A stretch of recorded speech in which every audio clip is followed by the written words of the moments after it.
Please let me know if you can see my screen. We can. Yes, we can.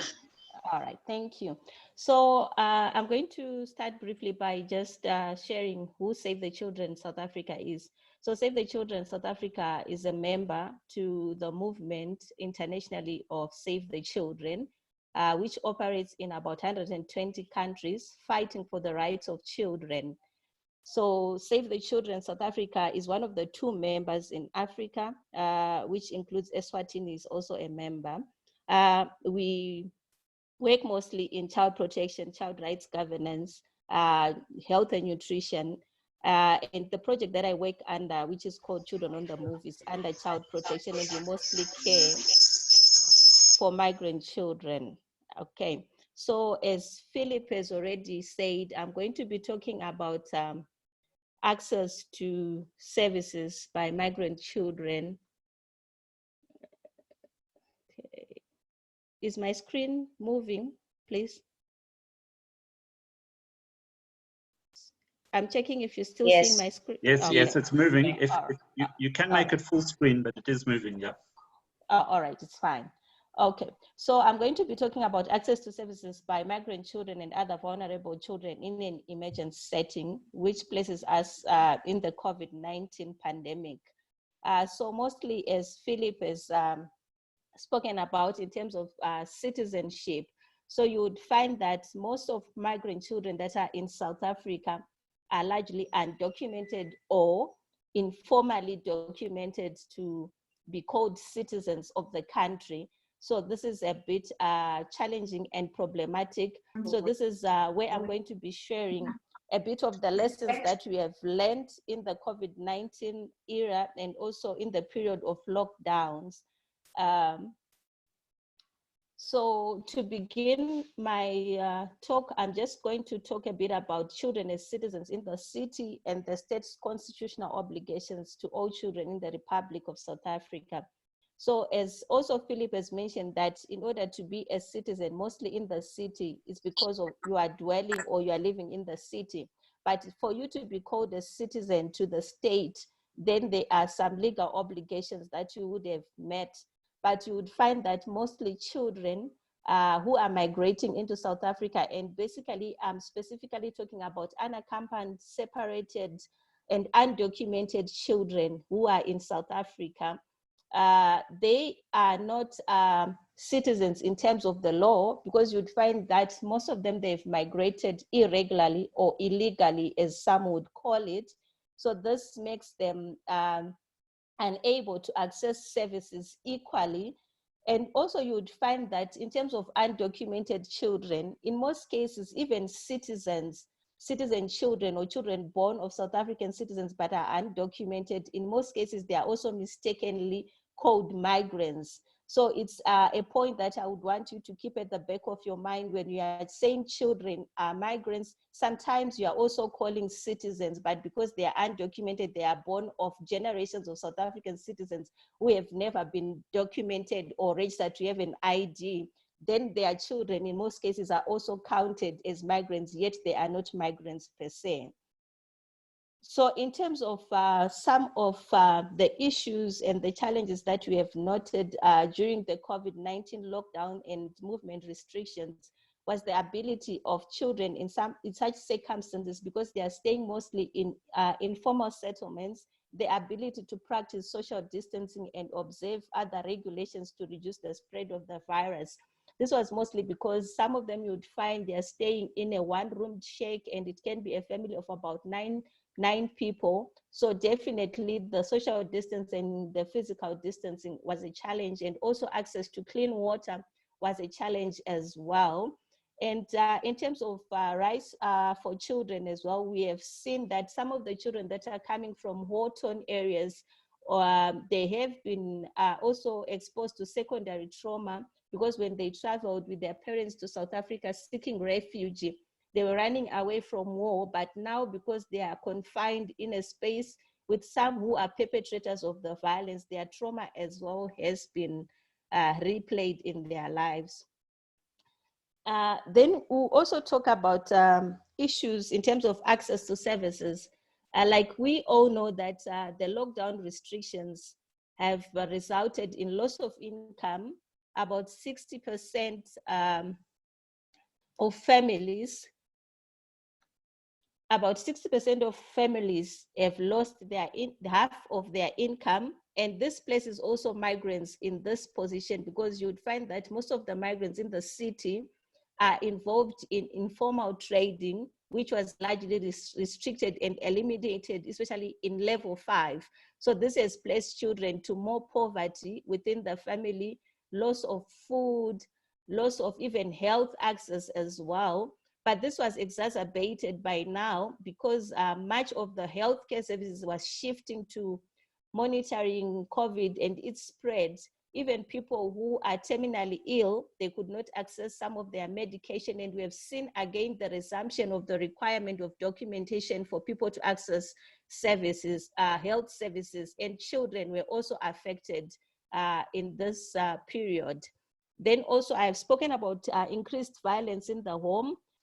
This was especially projected as well during the lockdown and the restrictions, where children on a day-to-day basis, now they are living face to face with the perpetrators of the violence. And also it was increased because social services, as we all know, around level 5 was not accessible, as in the beginning of the planning of the response to COVID-19, social services were not initially counted as essential services, but we have seen that as the planning and the responses increased, social services began to be seen as essential services, but already a number of children had suffered during that period. Then also, if you look at the response in terms of the government, the initial approach was largely exclusionary, where the grants, the food parcels were only entailed to serve citizens. Like I mentioned in the beginning, that by citizens, mostly people are referring to people who have got the green barcoded ID book or now the smart card. So as a result as well, it was excluding migrant children who I've mentioned that are largely undocumented, or they are in the country as asylum seekers, sometimes as refugees awaiting their green barcoded ID book. And as a result as well, we would see that when food parcels, when cash support was being offered from the government, this group of children could not access. Then I'll move again to the issue of access to education. I think this is where we have seen a lot of inequalities and a lot of gaps in the planning by the Department of Basic Education, because we could see the gaps in terms of those who can access and afford online education. Some schools could not afford, and a lot of undocumented migrant children, unaccompanied migrant children also fall in this category of the have-nots. And this was mostly because of parents trying to strike a balance on whether to buy data to access online education or to buy food for the family. So you'd see that a lot of migrant children have largely been left behind in terms of access to education in the COVID-19 period. Research that we have conducted as Save the Children on a survey of migrant situation in the city, we have realized that a lot of young migrant girls have stopped accessing school, and a lot of them might not even be able to go back to school even after the COVID-19.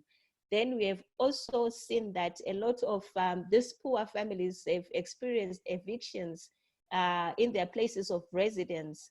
But still at the center is the issue of the rights of children. Now a lot of children are on the streets. The exposure to the disease and the spread is also heightened. But again, if we go back to access to health, there's a lot of changing attitudes becoming negative.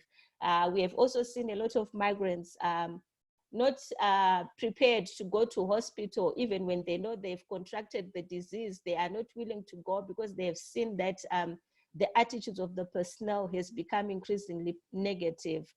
Then I've mentioned again this issue of limited movement bringing about secondary trauma to children, especially who are coming from war zones, and also children who have before experienced violence. So now when they are in confinement, the memories of the violence they have experienced, and some of them have been detained when they are moving from their countries of origin into South Africa. So that memory of detention again is coming back into their minds.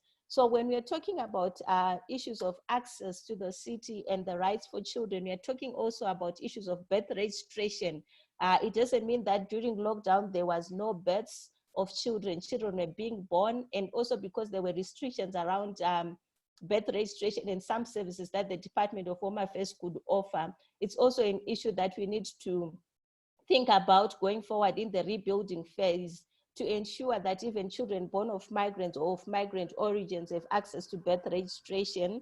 Some of the recommendations that we would offer as Save the Children in rounding up, we would want to urge social services practitioners that they will be well-resourced to be able to identify vulnerable and at-risk children to ensure their protection and well-being.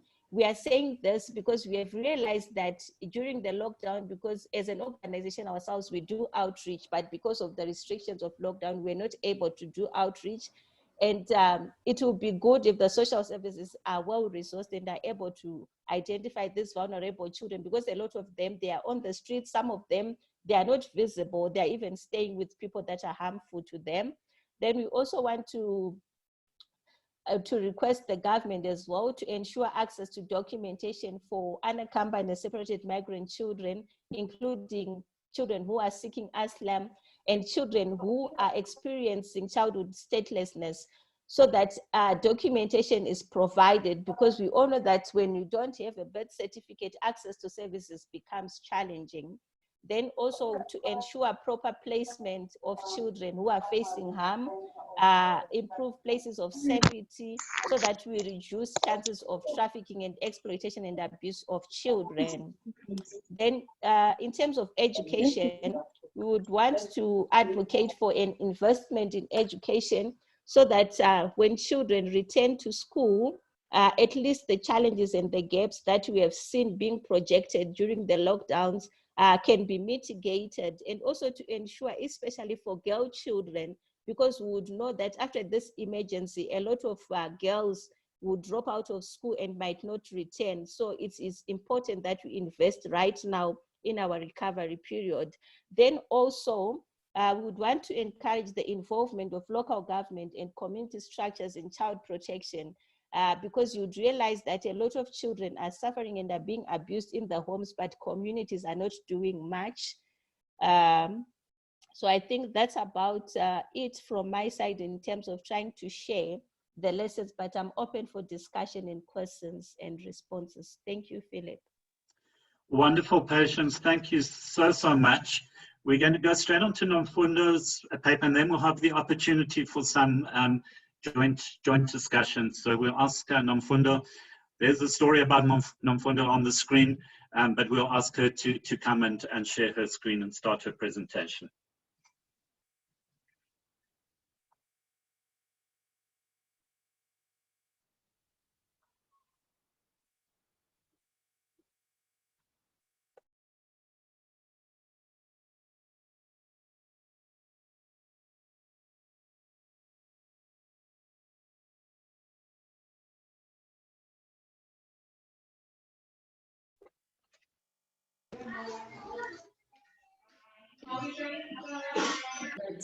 Hi. Hi, everyone. You know, this technology that we're still trying to figure out.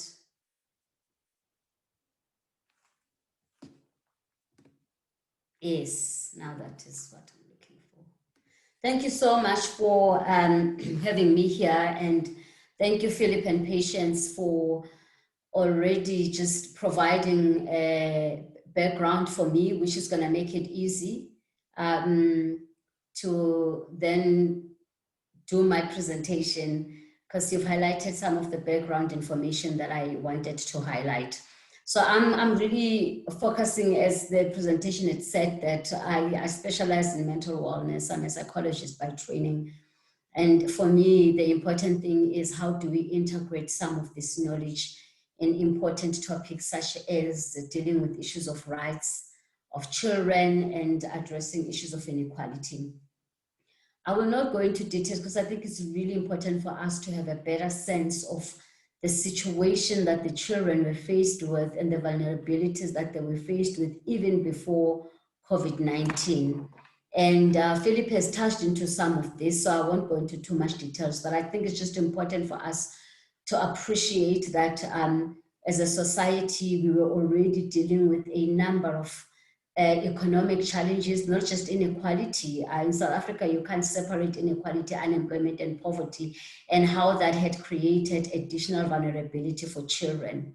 At a family level, I like what in the UK they talk about, which they talk about the trio of family issues that causes vulnerability for children, which is gender-based violence, substance abuse, and child neglect. And we definitely have those vulnerability in a society that impacts on children being able to be citizens in urban context, but also the issue of child-headed households at an institutional level already, even before we had COVID-19.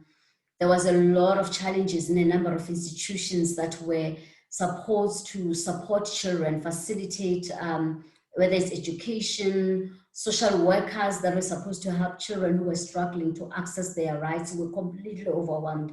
Those of us who worked with them knew that their caseload was too much and they were not able to assist children. And I won't talk about migrants and citizenship and refugees because I think Patience has really captured that very beautifully. So before COVID, we already have this situation of multi-level vulnerabilities in our country. And we actually had a crisis where children were almost like the silent and non-existing. And this is very, very common in our society. They are not seen, they are not acknowledged, but the level of vulnerabilities was really deep. Added to that, we had what I talk about that I call a wounded context, that all of these things were already happening in a society that had high levels of trauma. And we haven't invested enough in fully appreciating the depth of the wounding in our society, how it actually interfaces with inequality, but also how it hinders the capacity of children to be able to access their rights. It's even worse in urban settings. This wounding is at a number of levels.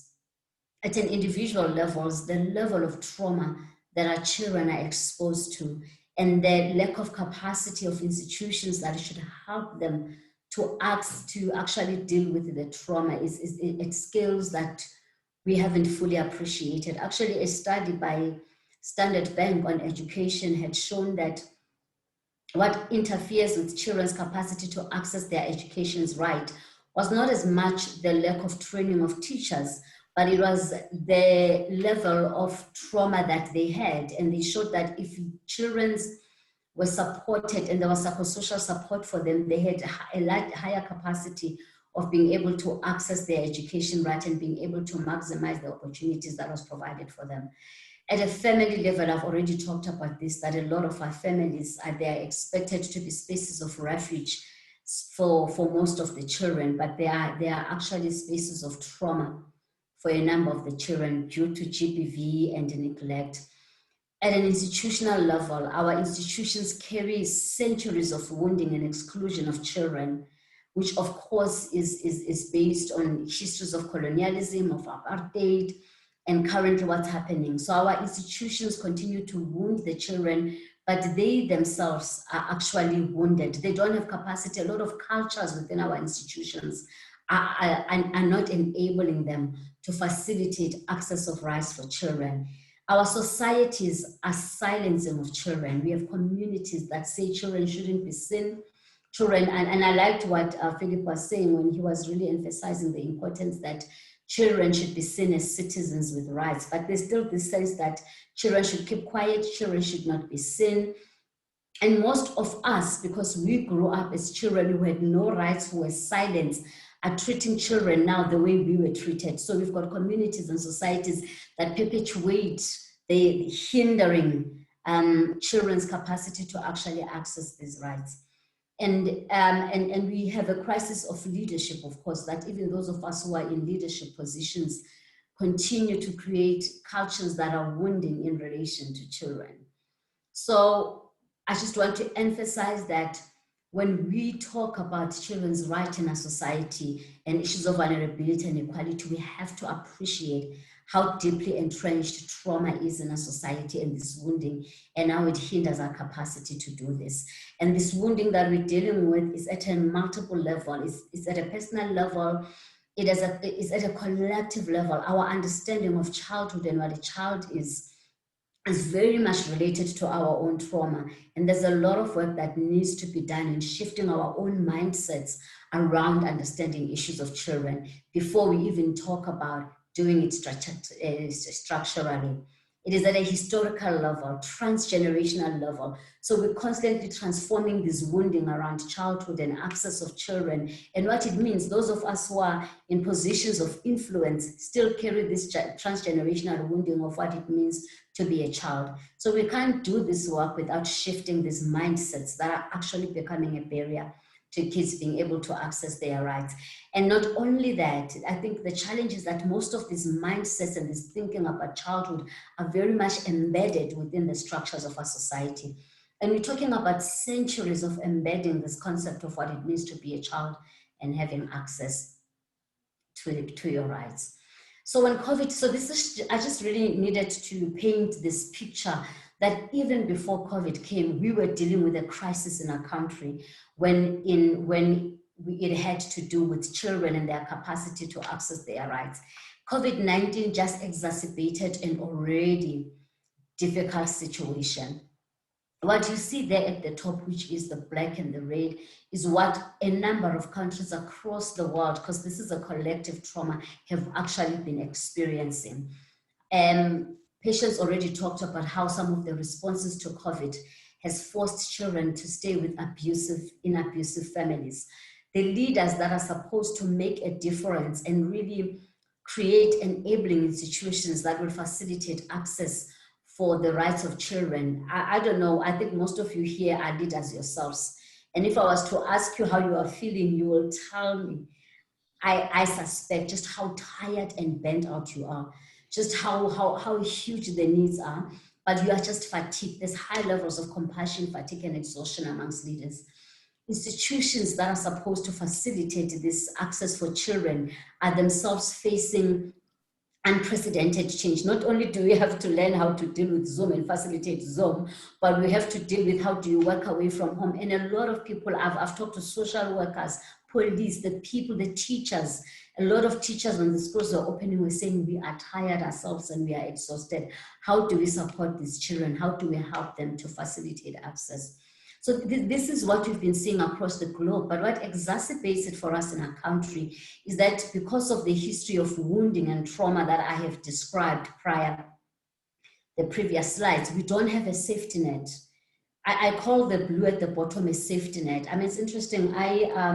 During COVID-19, we were working with leaders who are in a number of NGOs, and we were talking about our experiences of being leaders during COVID-19 and how it's impacting us.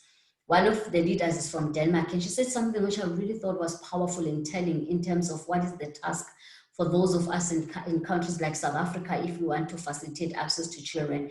She said, you see, for us, yes, it's been difficult and we were hit hard, but we are fortunate because we've inherited centuries of a safety net of trust between the citizens and the people. So when we make decisions, people trust us. So we don't have that safety net. And we are dealing with the rights of children where the people that have to do this work are themselves wounded. We ourselves are wounded and we're supposed to support children. The homes have history of wounding. Actually, there's been an increase in GBV in our country. Our communities are unable to facilitate this. And at a societal level, we don't even have a proper social contract to say, yes, it's important for us to work with children, children matter. So we almost have to deal with the past whilst we're dealing with the present and recreating a different future. So for me, I really liked this concept, and I'm almost done. I know we're given 10 minutes, Philip. But I really like the concept that Enfield, who is England's child commissioner, I like this. They have got a child commissioner. Maybe that's the first thing. We need to have a child commissioner. And she's really done very interesting work around working with children. But when she was talking and referring to COVID-19 responses that are child-centered, she said we need to avoid the intergenerational crisis that COVID-19 is creating as a result of neglecting children. So I really think we need to talk about how can we avoid intergenerational crisis. And for us, this intergenerational crisis builds already on an intergenerational crisis of wounding in our country, transgenerational crisis of woundedness and trauma that we didn't deal with. So I won't go into details because of time, but I think we need to really look at child-centered responses. How do we deal at a family level? Because if we don't deal with the wounding in the families, that is the first place that facilitates citizenship for children. But if the parents are wounding and wounded and GBV increases in our society, how do children even begin to access their rights? How do they begin to even be citizens? Because they spend so much of their energy just focusing on this wounding. How do we transform the cultures of our institutions? How do we deal at a community level with communities that see children as citizens that can support these children? And of course, issues of citizenship and migrants. And at a societal level, we need to develop a social contract that identifies children as citizens that can have their rights. But when we ourselves are so wounded about our own childhood, how do we begin to do that? So what I'm then saying is that, this task that we're called to do of bringing back better by preventing intergenerational crisis needs us to have child-focused interventions during COVID-19. Actually, Philip, I agree with you. The conversation about children has almost been silent. It has just been, by the way, when we talk about GBV, then we remember children. But when we talk about responding to COVID-19, the conversation about children has been silent. But in South Africa, we also need to look at mental wellness, look at how we deal with trauma that hinders our capacity to facilitate access for children. And of course, talking about migrant children who are the most marginalized, and patients have already talked about that. So I think in my conclusion, it's really more of a question, and a good thing is that we are now going to move towards discussion, is how do we even begin to talk about, rebuilding, recovering, resilience post-COVID, and how do we even begin to prevent this intergenerational crisis that is looming in our country and I think globally, when the very same institutions, that are supposed to support children and facilitate their rights, the families that are supposed to be spaces of refuge that create this sense of citizenship, that creates this sense of agency amongst children, the communities that are supposed to support these children and us as a society are wounding rather than supporting the children. And my question is, can we really afford to continue to neglect mental wellness in ensuring the rights of children in societies like ours?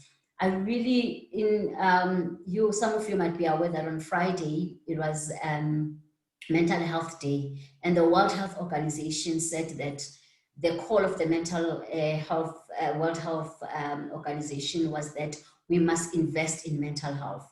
And I want to bring that call again and saying that we need to invest in mental wellness and mental health and address the wounding in our society, even as we facilitate these issues. And I'm closing by saying that investing in the future generation, in our children, and investing in our mental wellness has to be the next step for us in dealing with issues. Thank you. Nomfundo, wonderful. Thanks so much for putting the challenge out there to us. Nomfundo, please continue by leading a discussion. I'm happy to help in terms of just keeping an eye on the chat box and hands that might be put up. You can, if you know how to use the hands function, please put it up. I'll just come into the discussion. But I'll leave it to Nomfundo, and I will close it. I'll ask Nomfundo to close at about 10 past 11. We've got about 18 minutes or so.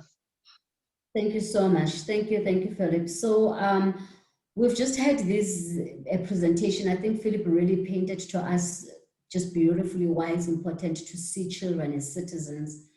And we had patients highlighting the important role and just talking about what some of the experiences on the ground that they are having as Save the Children. And then I've come in to talk about inequality and how it links with wounding. So what I would ask, just looking at our time, please, I just wanted to repeat what Philip has asked. By now, I think all of us know the icon. If you can just raise your hand, I'll be able to see you, and I can call on. And if you are not, we will really ask you to mute yourself. If you can raise your hand, also you can use chat, because Philip is checking chat and just seeing what are some of those responses, and he will feed those back to us. But what I just, before we go into questions and questioning us, I just want you to sit and reflect on, as we were talking, what is the main thing that has really emerged for you? Because the idea here is that we want this to be practical. We want you to see how you can use this. So from the presentation, just a reflection, and I'm just going to give you a minute before you start to talk, just to say, and you can even jot it down, what has emerged for you from these presentations. Just gather your thoughts for a minute.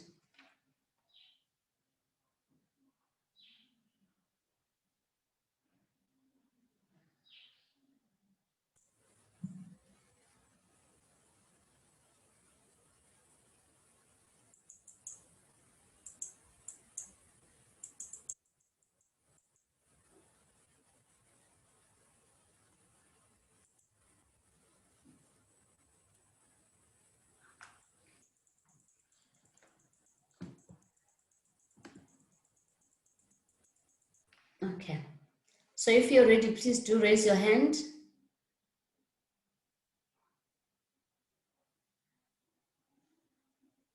Okay, I can see, I'm just gonna start with the first round of people that I see. I see Nora, I'll come to you.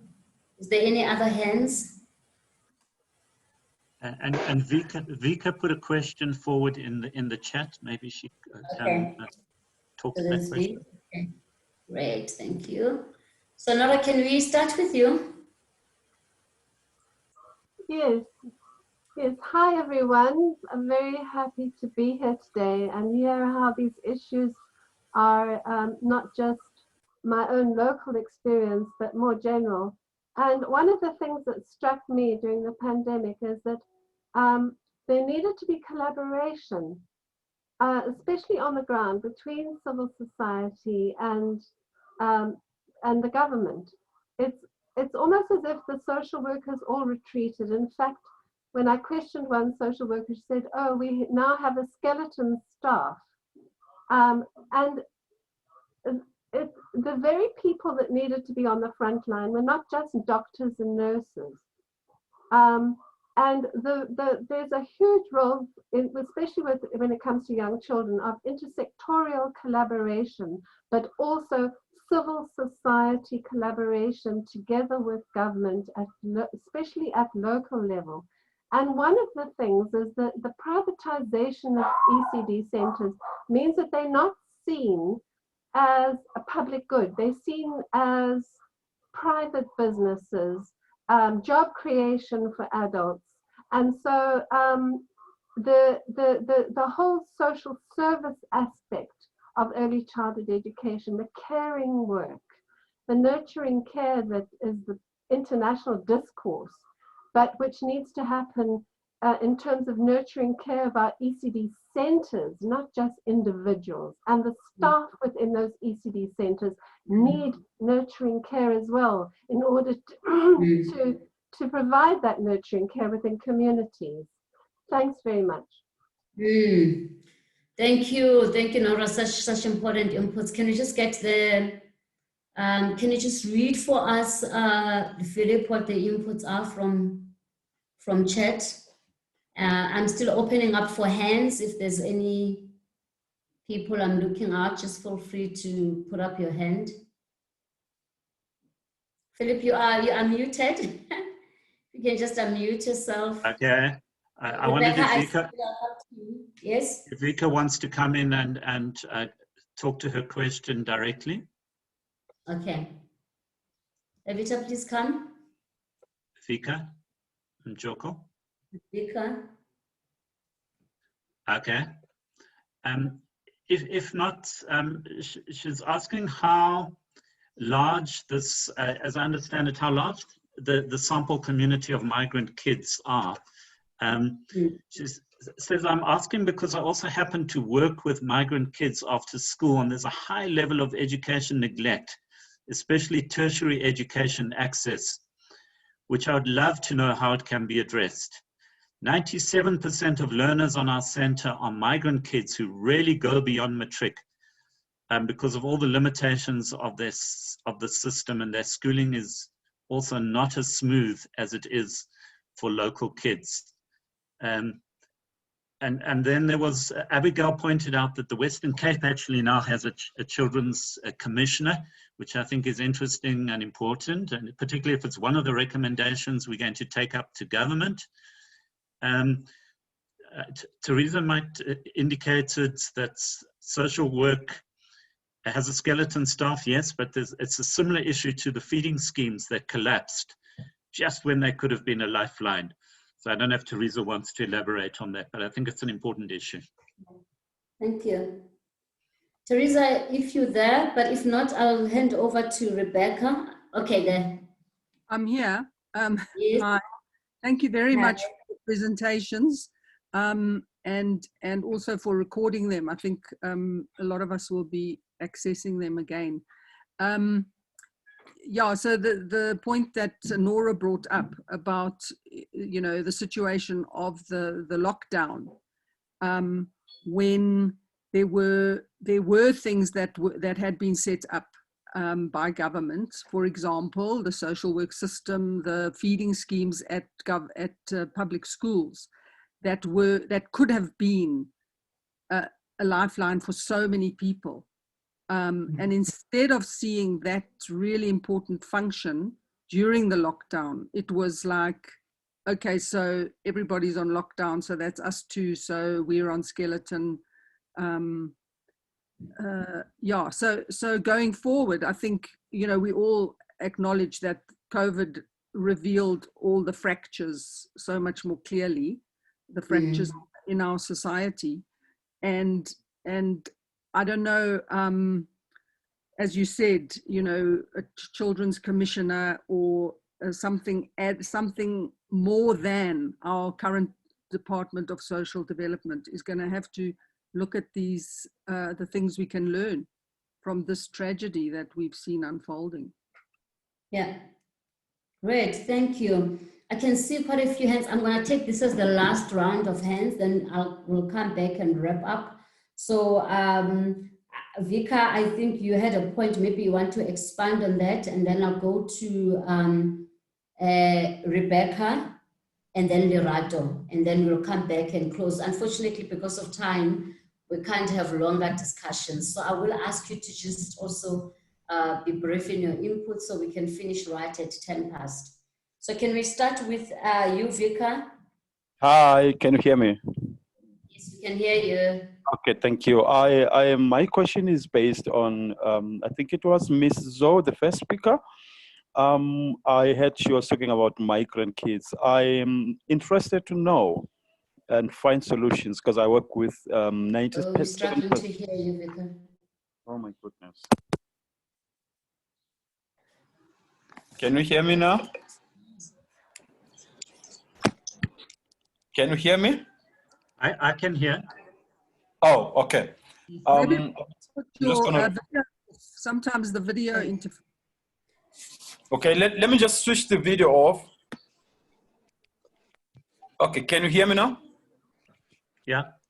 All right, thank you. My question is based on the education of the migrant kids. It might go even outside of the COVID-19 period, where migrant kids are struggling to get access to tertiary education. And this has been a bane of my existence for the past 4 years now. Because of the limitations of the system, is either they do not have necessary papers for them to apply for varsities, or to apply for financial assistance and stuff like that. They even struggle to get to write their matric exam. And I'm talking about super brilliant kids who then end up falling through the cracks and the system just forgets about them. I was just hoping that that might somehow be addressed throughout the day. I'm hoping so. Yeah. Thank you, Vika. Sorry, I just had a bit of a network thing there, but I think Philip had it and can summarize that input. But thank you so much. Can I have Rebecca and Lerato, and then we will move on? Thanks for the discussion so far. Just 2 points. One, I think we've, across society in general, and not only children, we've completely underestimated the mental health consequences of COVID in the long term.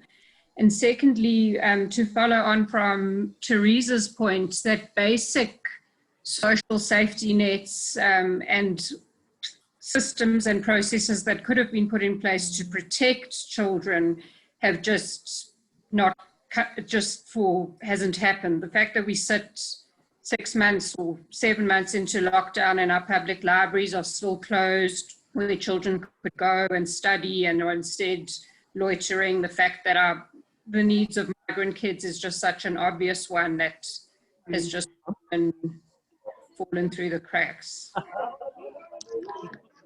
Thank you. Can I give over to Rebecca? No, Lerato, sorry, Lerato. Lerato, are you there? You had your hand up?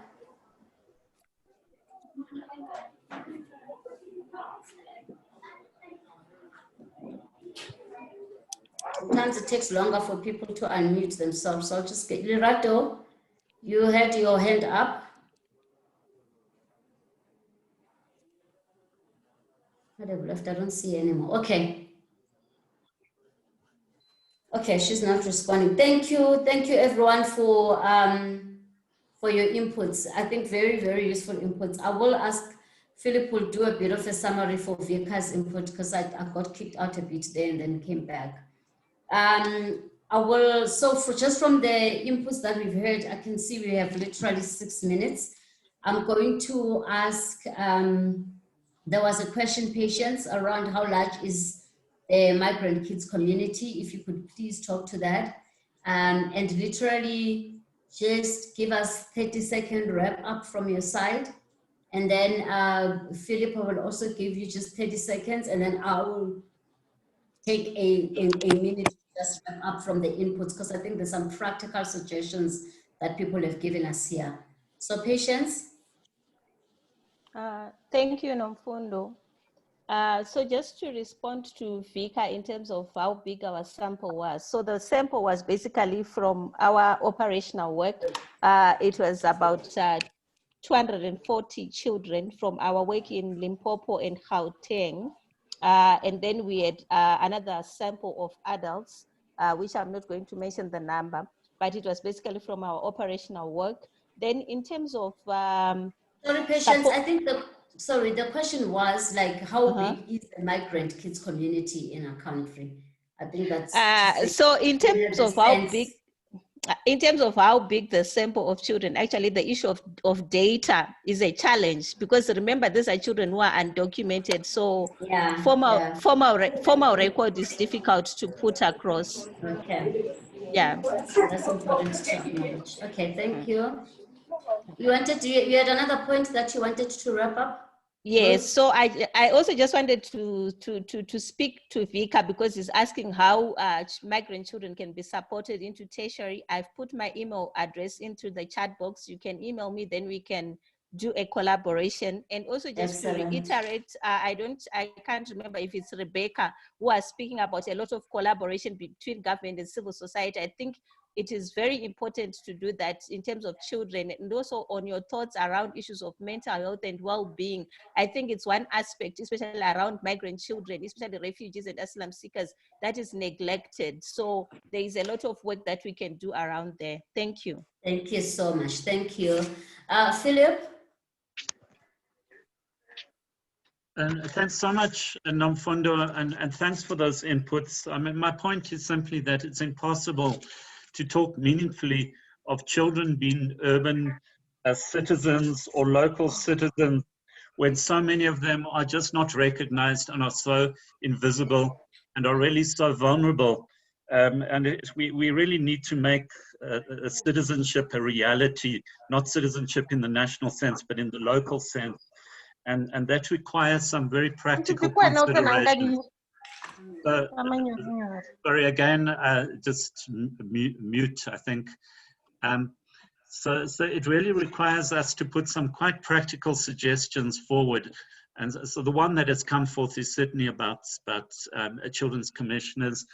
And the other one I'm sure Nomfundo would elaborate on more.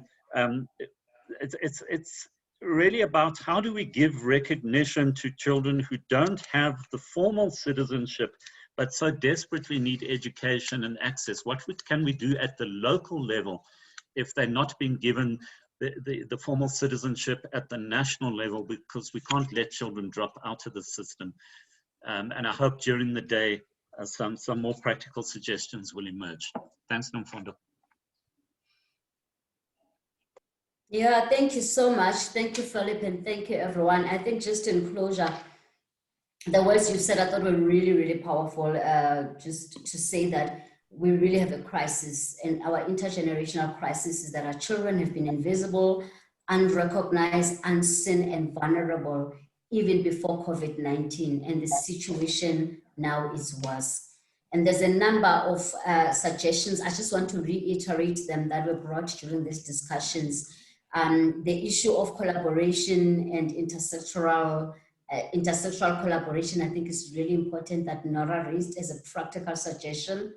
And there was a suggestion around a number of institutions that have come up due to the inputs. The ECDs, I think, really is an important discussion on their role, the exhaustion and the trauma and the privatization, and how do we really begin to ensure that they can play a critical role in facilitating citizenship. Social workers have come up. They are tired, they are exhausted. Some of them were saying that they are skeleton staff. How do we support them? Because they're at the center of this work. The issue of feeding schemes and the concept of developing a social network has come up. And of course, cutting across what you've said, working with migrants. How do we get proper data of how many children do we really have who are migrants and how they're actually affected? And I think the Child Commissioner for me is an important one, and I'm glad that the Western Cape is already doing this. So I just want to really thank everyone. There's very practical suggestions that we need to think of. And to just say, there's an initiative that we've started in April when COVID-19 started. It's called the Mental Wellness Initiative, and it speaks to what Nora was saying, which is really mental wellness practitioners working together towards responding to COVID-19. So I will put in my email address here. If you are a mental wellness practitioner and you are interested, it will really be important. But as Nora had said, we need to have practitioners speaking to people working in economics and other areas for us to be able to do this work. So thank you for indulging us, for listening to us, and for engaging. And thank you to the presenters for just making it so easy for us to work together. I think it's exactly 1 minute before, it's exactly 10 past, so we will close there. Thank you.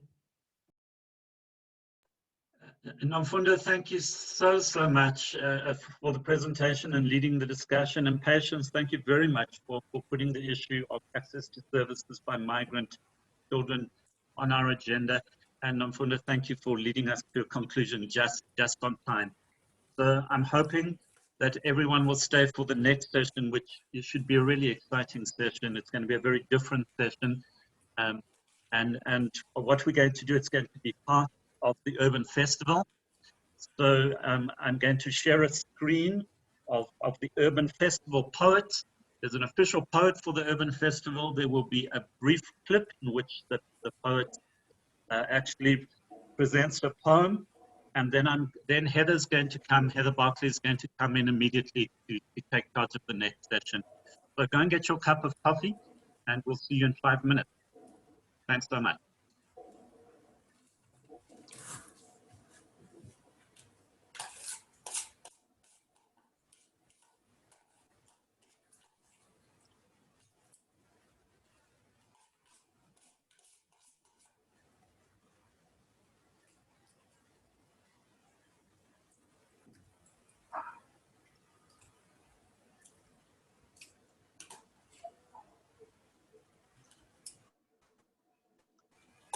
Yeah.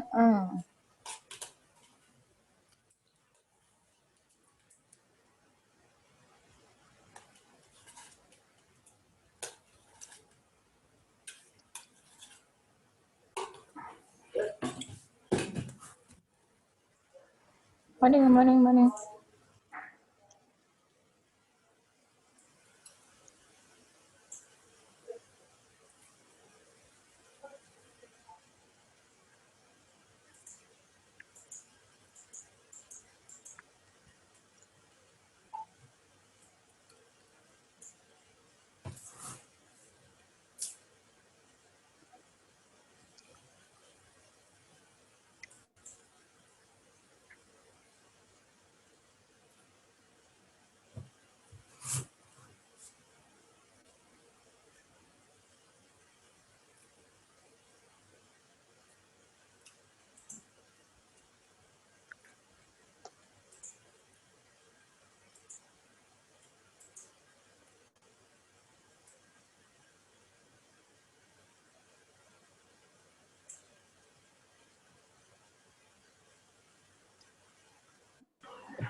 Hi, Philip.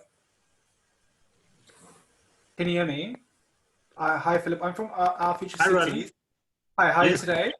Good. I'm good. Beautiful. Could you kindly make me a host? And also, do we need to stop the recording and start a new recording for this session? Yes, so a new recording. We're going to continue with our current recording, but one of my colleagues is starting another recording as well. I see. Apologies. Okay. So let me Apologies. see if I can make you a host now. Thank you, Philip. You should be the co-host now. We'll start in a minute.